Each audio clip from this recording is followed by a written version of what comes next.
I've got something special for you. What? Do you want to know? Yeah. Ryan, give me the thing. Give me the thing. What thing? This thing. What's this? Now, I've already opened it, but you need to open it here. Oh my God, what is it? Oh my God, is this what I think it is? There's my little drum roll. Oh my God, it's a book! That was very high pitched. It was high pitched. Oh my God, it's actually physically in my hand. It's physically here. Quite amazing, isn't it? It's only a draft copy, a proof copy. Oh my God, it's actually there written. Well, then tell people what it is. Format. Give me a rundown. What's on the cover? Let's talk dog business strategy. The dog trainer's guide to ideal clients, more money and freedom. Oh. Jo Moorcroft and Vicky Davis. Do you want to know who the forward's written by? Yeah. Well, you already know. For everyone else's benefit. I was trying to build anticipation. Tell me. For everyone else's benefit, Jo Rosie Huffington has kindly written our forward. Pretty epic, that, isn't it? Yeah. And it's a really good forward, actually. Really good. And Jo, I do believe you listen to these podcasts. So super thanks from us, because that forward is epic and we really do appreciate it. Yes, we do. I'm just getting to the forward. Oh no, I've missed it. Oh God, there's so many exciting things in here. There it is. Wow. Thought you was going to read a little excerpt of it then. Do you want me to read a little excerpt of it? Yeah, go on. Shall I? Hang on, I've lost it again now. Where's it gone? Story time, Jack and Ori. I recall vividly the day I told my mum I was going to be a dog trainer. She was furious. Those little lines above her twitching mouth furrowed and made her look old. She told me I had wasted years at university and begged me to at least explore the option of a vet nurse. Yes, I had that same conversation with my mum. Embarrassed that the neighbours might hear of this travesty through the walls, she whispered, "Come on, Jo, you'll be poor forever. Me and your dad can't keep bailing you out of parking fines." I love that. Yeah, it's really weird listening to it like that. But yeah, that's a little snippet from Jo's forward. This is really surreal, actually, reading it. It's like quite surreal. It's someone else's book. So more importantly, aside from us being giggly and all excited about it, there is a little picture of us on the back. How is this going to help anybody? Well, this is going to give somebody, this is basically what I wish I'd had when I started my dog business. Do you wish you'd had it as well? Damn straight. Because this is the bit that was massively missing, is the strategy. Mm-hmm. It was start a dog business, hope for the best, get some clients in, and then eventually get burnt out because there was no strategy. And this is your step-by-step guide to creating those building blocks that are going to set you apart from everybody else and make it solid. Yeah, it's the more I think about it, ever since you and I have been hanging out now for the last several years, the phrase "scratting around" is etched in my brain. Yeah, love that phrase. I love it for all the right reasons now. Yes, but that's essentially what I was doing. Initially, it is all that scrattiness of just. I knew you'd have to bring I knew you'd have to bring Ness into it. I could not do it. Every word at the moment, I don't know what has happened in your brain, but every single word has got to have Ness on the end. I love a bit of Ness. Scrattiness. It works. I don't know if it is a word. It works. Okay. It's fine. Okay. But yeah, all of that stuff where you're like, just don't know where to start. I've got to send emails out. I've got to do a social media post. I've got to do this. I've got to do that. And certainly for me at that time, I'd left corporate world in a marketing position. So there was me investing a fuck ton of money on getting the website right, doing the Google ads, doing all the stuff that actually wasn't the right strategy for where I was at in business, because I was a brand new startup. It doesn't make sense to do all of that. No, but we've got no clue. And we just see what everyone else is doing and we just copy it. Yeah. But they might be way more established and they might have been doing it for a long time. And when we look at the likes of Jo Rosie, let's look at School of Canine Science. How many people are trying to replicate that kind of model? Mm. And they're just not ready for it yet. And they haven't got an audience to do it anyway. But it's that kind of comparisonitis that we just get stuck in. And I was definitely guilty of comparing myself to others. I did it for years. Yeah. Can't do this, can't do that because they're not doing that. And actually, this is basically the biggest thing that somebody's going to get out of this book, actually. Yes, you've got all the steps. Yes, you've got all that to follow. but it's think outside the box, get creative, have fun, and you do whatever you want to do. It's your business, it's your life. You create whatever you want to off the back of it. And I hope that that message really comes across in there. Yeah. And if it doesn't, then you just get to read about our fuck ups anyway, so it's fine. There are plenty of those in there as well. But it's true, isn't it? It's like, I think it's sometimes easy to think, oh, look, listen to these two. It's fine for them. They've got that. They've got this podcast. They've done that. I was like, it's been grafting though to get here, but not grafting and not hustling in that scratty way. Like, it's been a very strategic approach to how we do everything. And I know for me, certainly, when I was doing the dog training business prior to you coming on board and us merging those businesses together, it was, I got it to such a state that I was so happy with how I was delivering it, because the money was regular.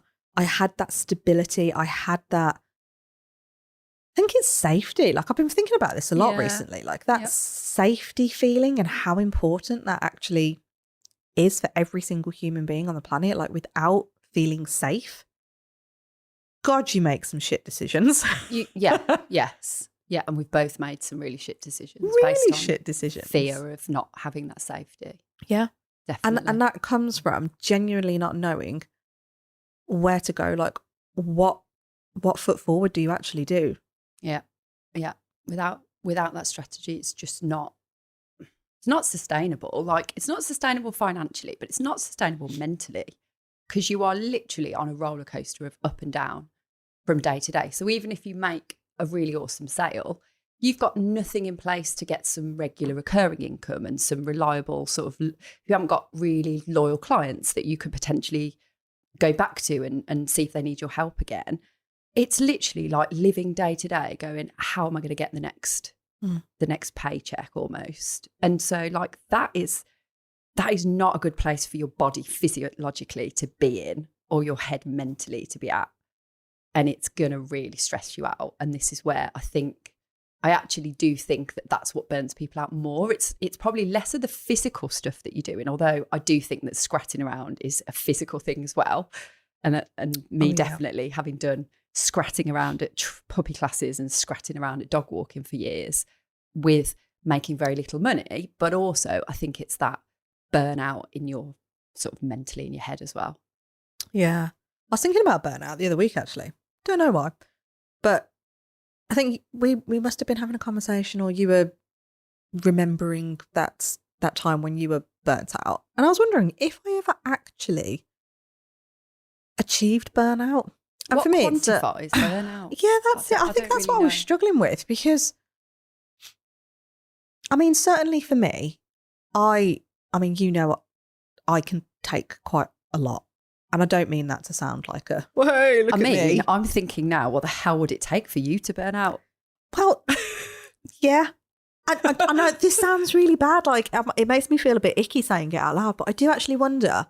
But God, I forget how long I was in that job, like 13, 14 years I was in that agency world. And I mean, I've described it to you, what that kind of work entails.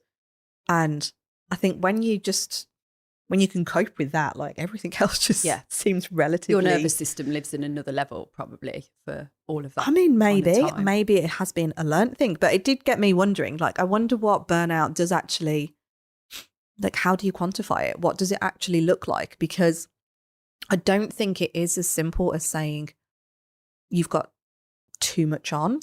No. I think it was a realisation of, I'd done the same kinds of things for years. I'd lived to the same sort of level of being here, there and everywhere and not earning that much money. But I think something must have changed in my brain to go, I don't want this anymore.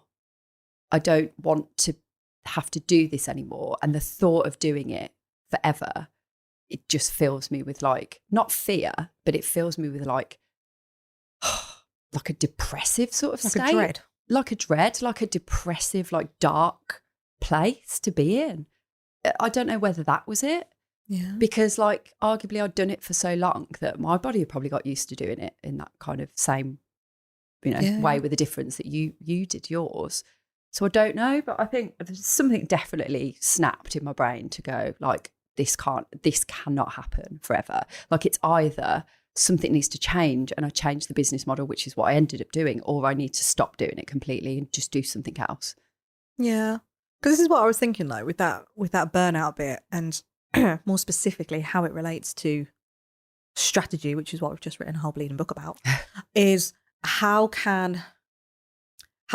do you kind of quantify it? How can you do it? And to me, I was thinking maybe it's that feeling of you're doing the same thing over and over and over again, and you don't feel like it's propelling you any further forwards. Now, whether or not you know what you want your further forwards to be, because I'd also say that there is an argument that I don't think enough of us spend any time goal setting. And do you know what I mean? I think there's a lot of like, oh, I'm just going to pick a random figure out of the air as a goal, or do you know what I mean? Like surface level goals, let's call it. But I don't think if you don't really know what you're working towards and you're just doing the same thing over and over again and hoping for a better outcome, but do you even know what that better outcome looks like? Does that mean that you're working less for more money? Is that actually going to make you happy?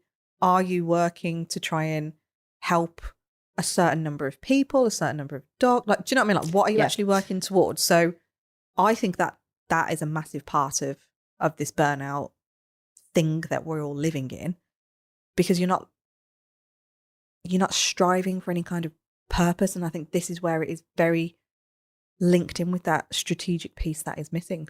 Yeah, and actually you saying that now has made me think back to that time and go, I wanted more, and I've always told you this, that I've always did want more. Like I would always do things for a certain amount of time and then go, well, that's not really floating my boat anymore. Like I need to do something different. I feel like it's not bringing the results to people and I need to just better it, but didn't really know what that better was. So I think for me, the purpose was the missing brick in the wall, really. It just, because I didn't have it, I didn't know what that better was. I didn't know what I was striving for specifically, but I knew there was something. It was like cloudy, very fuzzy kind of something. And maybe that's what happened with me then, that I was like, I want better.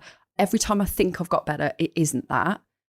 Something more, but I don't know what it is. And I'm like, I'm still earning no money for doing all this stuff. Like I can't do it.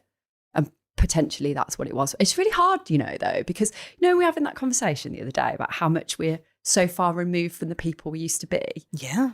Like I'm now finding that thinking about this, I'm really struggling to actually pinpoint exactly the time. I can sort of work it out based on like what I was doing and what kind of what holidays I probably had that year or whatever. But I actually couldn't tell you it's this, some people know, don't they? Like 4 years and 3 months to the day.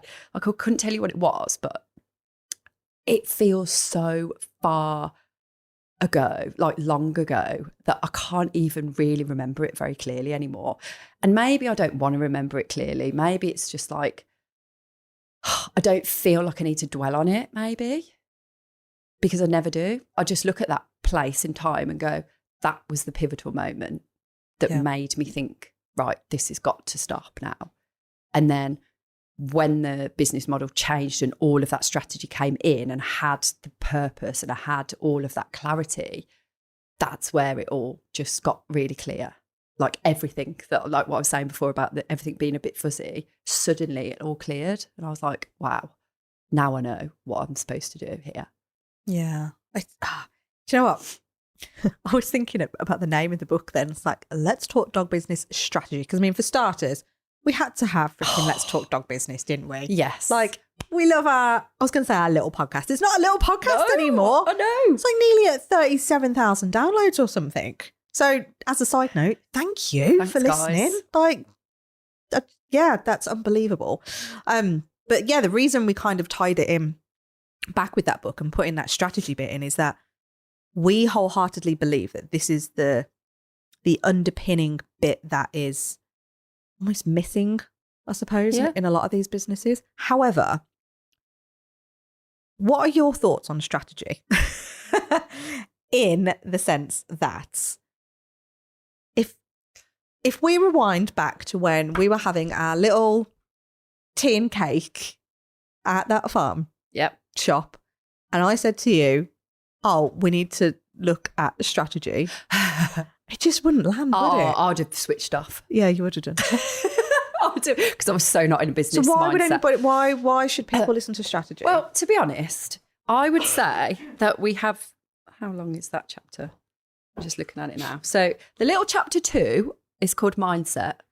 And really, the whole book is about mindset, isn't it? Mm. It's, if you don't get that bit right, the rest won't work anyway. But because we're trying to cover all bases with this, aren't we? We're trying to be in your shoes and understand how it feels and have a real logical roadmap of where you are currently and where you need to be. Yeah. But surrounding all of that stuff is mindset and personal development and all of that stuff. Like we have just in an interview this morning, actually, with a guest who was told his story about personal development and how important that is. But again, if we called the book Mindset, Let's Talk Mindset, like it might not pique people's interest either.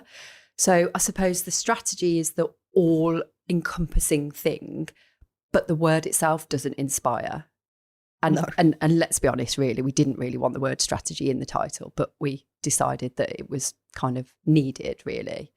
So it's a really tricky one, isn't it, it's a really tricky one to try to get across what's in it and what will help you propel that business. Yeah. So I think some of the things that we hear a lot and we address not only in our coaching program, but this book, which now makes it more accessible for everybody to get into this. But things like when people are saying, I'm not earning enough, I just need more inquiries, people are ghosting me. Like they have a great conversation, maybe we do an in-person consult and then tumbleweed, like nothing happens. Mm-hmm. All of these are kind of the areas where we get to really deep dive on into the book and we really wanted this book to be, don't even know if I want to call it a guide, but you could walk away, write notes in it if you want to, although... Oh, that's a contentious subject. I mean, I do and I don't. Not in every book.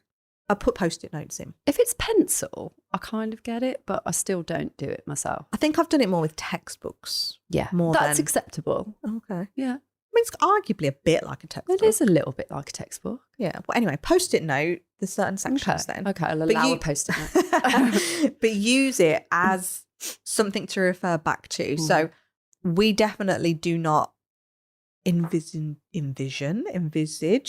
my brain's gone to mush with this lurgy, this book being something that you just read, or worse, it just sits on your shelf. Yes. There's no point in having this book if you're not going to do it. If you're not going to do the work, at least take something away from it and do it. Yeah. It's the implementation side of it it's the thing that's going to help you move that needle somewhere in your business, because I think there's easily a split. I don't know the exact number, but for argument's sake, call it 50-50, where 50% of you will be quite comfortable with your business and going, do you know what? I'm good. The money's coming in fine. I've got enough inquiries. I'm relatively happy. Okay, things maybe could be a bit slicker. I'm a bit interested in creating that recurring revenue a little bit more, or that passive income. Like, do you know what I mean? Like, there's, we're good, but kind of coasting. I kind of want to grow and scale in a way that feels suited to you. And then the other 50% of you that are like, fucking hell, I'm just broken. Yeah, I just don't know where the next paycheck's coming from. I have no idea where I'm going to get inquiries from. Inquiries have just dried up. It's dead. Nothing's out there. Nobody wants to pay for dog training. I'm just getting ghosted. All of that Hate stuff. running the service anymore because I don't get the clients that I want. I don't get the results that I want because the clients aren't right. Mm-hmm. I've lost the love. Yeah, all of that. So whichever side you're sitting on, this book will give you something to be able to move you forward.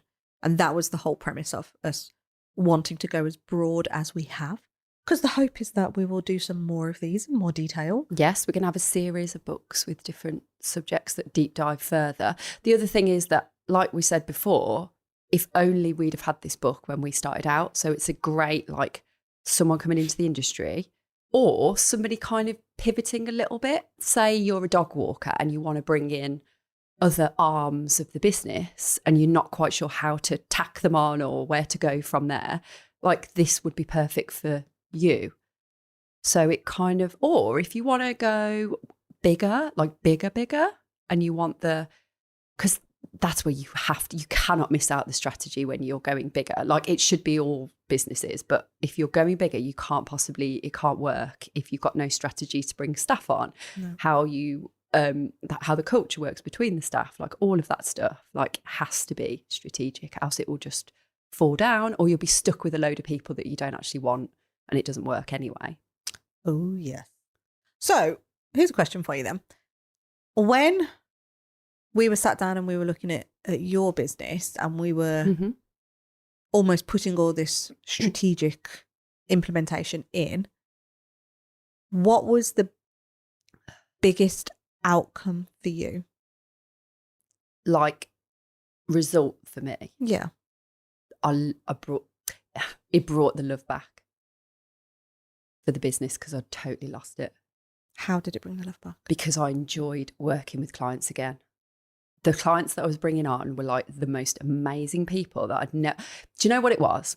I had amazing clients, but I didn't get to know them well enough because they were in and out like a factory of churning puppy classes out. So they'd come in, I'd have loads of people to accommodate, never really got to know them. Bye. They may come back for another course later, but they may never have come back. I may do the odd one-to-one with them, but that would be it. And now that relationship of really getting to know. So like, I had a couple of clients that came to puppy classes years ago. I started working the way we work now. And I was really worried about it because I was like, oh, they're not going to come back because they're used to paying that and they're not going to. And they did.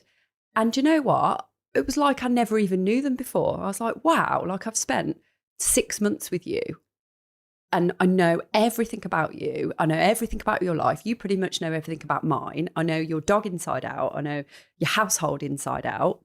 I know why you're not doing the work if it gets, to that point. I understand your challenges. I understand your blockers.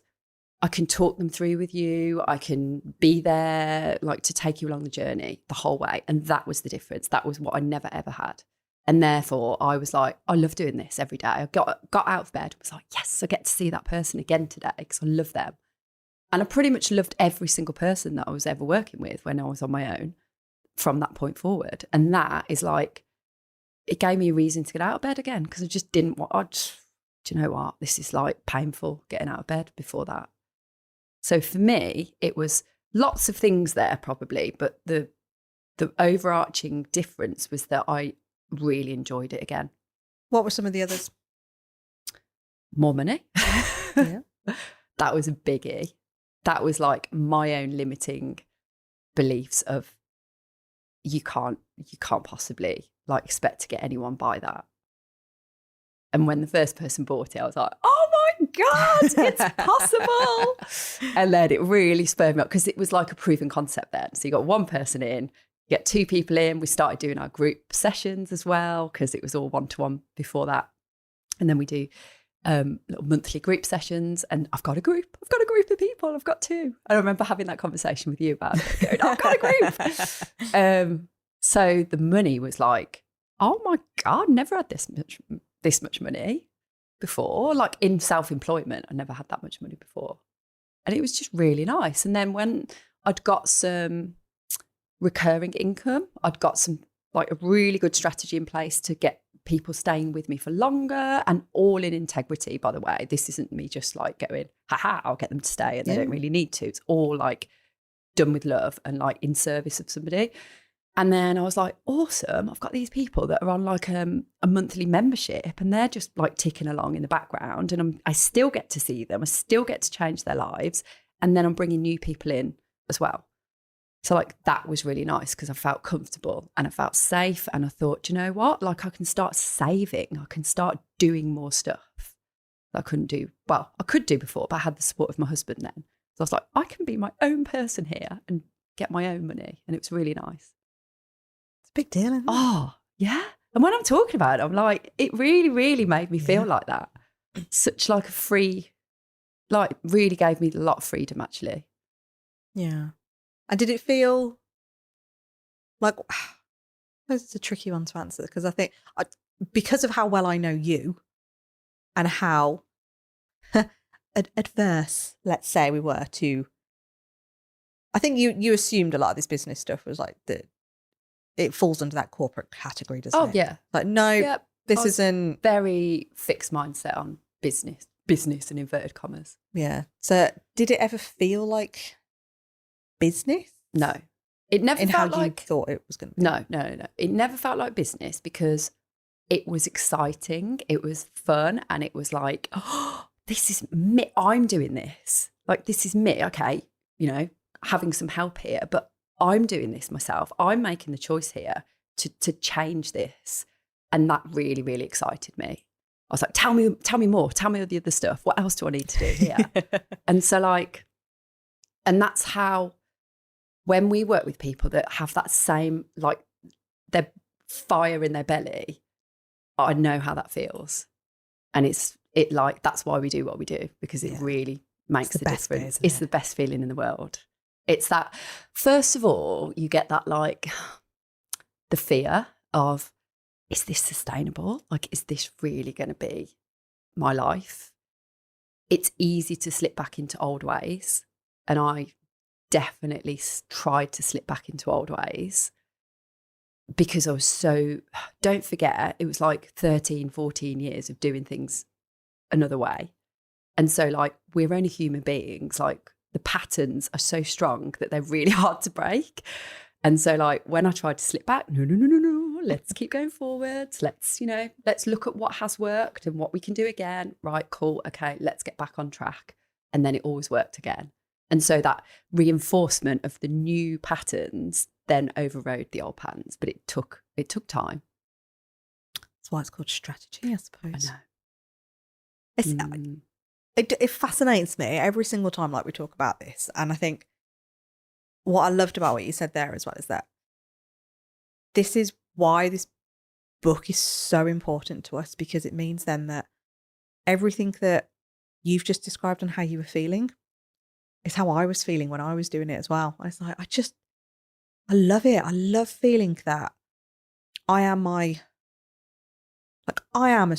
strong, confident businesswoman. I can do this. I have the power. I have the ability. I have the expertise, and I get to do it doing something that I love as well. Yeah. Like I get to go and help people with their dogs, which is the thing that I was so incredibly passionate about. Like every waking spare minute was always spent reading dog books or going on courses and doing all the CPD and going to the conferences. And, you know, it was my whole world. Mm-hmm. And knowing then that I could do the business alongside that and I didn't have to give up to do one or the other, it was amazing. Yeah. So knowing that we can give that to other people. Yeah. So I want to touch on because your journey was different to mine in that you'd come from your corporate background. So your knowledge of business was different to mine. Like you arguably knew a lot more about business than me. So let's say if, like we talked about with the book, someone who is pretty new to things, has a bit of an idea of like, I want to do something with dogs, but I don't really know how to start a business, don't know what to do. Your perspective on it is like, your background had some business. Okay, it's developed as the years have gone by, and we're always learning every single day. Like someone in business who does their business really well, who says they're not learning something new every day, it's just not true. No. Like you always should be learning something every day. You're failing if you're doing that. Yeah, you're failing. So like for you, because you had that ground, look at the difference. Like, so look where I started and look what I became. So almost my jump is bigger than yours because of where I was to where I got to. But yours, you kind of came in the middle. And therefore, like you already had a better strategy than me. You already knew why would you charge those fees? So like, okay, your fees increased over time, but you came in at a completely different level to me. So look at that. Like if you've got that kind of guidance at the beginning, that's where you can avoid making those really scratty mistakes, can't you? So like how, from your perspective then, that journey's come on massively for you even though you came in like way above me, I guess. It's huge because I still came. It's a yes, I did have a lot more knowledge at that time, but it wasn't like targeted knowledge to starting a business. It was still, God, I remember even sitting there the one day going, how do I even start a business? Like, how do I have to tell somebody that I'm doing something? Do you where do you read? Like, do you have to? Do you know what I mean? Like all that stuff. And it's like really basic stuff. How do I take in money? Like none of it. So do I need a business bank account? I don't even think that even entered my head initially. Or even like the insurance and stuff and everything. And you do the thing of like you go onto Facebook and be like, oh, hi, I'm just starting a dog business or whatever it is. Yeah. What do I need? And then boom, all of this stuff. And I'm like, right, okay. But hold on. Actually, I'm going to stop you mid-flow there because do you think that the perspective of business, let's start a business, is all of those things you've just talked about? Is do you register with HMRC? Do you need insurance? Do you need a business bank account? Do you feel that for most people that start a dog business, those are the only things they're thinking about? Probably not. I don't know. I'm a bit of a weird one. That's what I thought. Is that not normal? No? Well, I'm just... You're just looking at me blankly. I'm like... I'm just wondering if that's what we should have put in the book. No. But those are the things that aren't in the book, by the way. None of that you'll find in the book. But I wonder I think from my perspective, that's all I was worrying about with a business. As long as I've ticked off a bank account, insurance, what else did we just say? Like HMRC. Yeah. As long as I've ticked those off, I'm good to go. I mean, yeah. That's what I think probably a lot of people... I mean, correct me if I'm wrong, listeners, but that's what I think that I thought. Yeah. I mean, well, yeah, arguably, because then you're like, oh, look, there's a business. And then it's just it's so messy, isn't it? Like, yeah, messy is the word. Casting my mind back to just like, where the fuck do you even start? Like, okay, I've decided I want to be a trainer. I didn't know anything about training. I think I've told this story before, but I was watching Caesar Milan on TV. That's literally it. That's exactly how I started. And then I found out that somebody was giving a course on pretty much that way of teaching. So I went to a 2-day event in a village hall. Well, that's it then. Another box ticked off. Yeah. I took Leica with me. Don't know why. She just sat there all day. That's all we just took. It was like going to the pub, basically. And she just had to sit there all day and we just watched a PowerPoint. Then I got a certificate at the end of it to say that I knew dog psychology. And I was like, yay! When world. Facebook pops up with your memories. Oh God, was it on there? Oh dear. Popped up the other way. Like 10 years ago. I was cringe. In this village hall. I'm like, oh look, off on my dog behaviour journey. But it's how I started. Yeah. And then I was just, and then you started hearing the advice of like, oh, just look at what everybody else is doing and just copy that. So again, this is what concerns me greatly, that 10 years later, the business model I see people doing is what I started with 10 years ago. Yeah. Yeah. And I'm like, and seriously? I think it's probably the same from 17 years ago for me as well. But, yeah, it's really scary, isn't it? It makes me speechless because archaic this industry, it really is. Look at how everything else is moving on. And okay, you might think that it's not the same, but I'm going to respectfully disagree because technology, fuck my life. Like how much does that change even monthly now? Like you and I were having this conversation earlier about how much ChatGPT has grown even within the last 12 months on how I've been using it. Like it's gotten so much better. So if that is happening at the rate that it is happening, why are we still doing the stuff that was happening 10 and even like 17 years ago?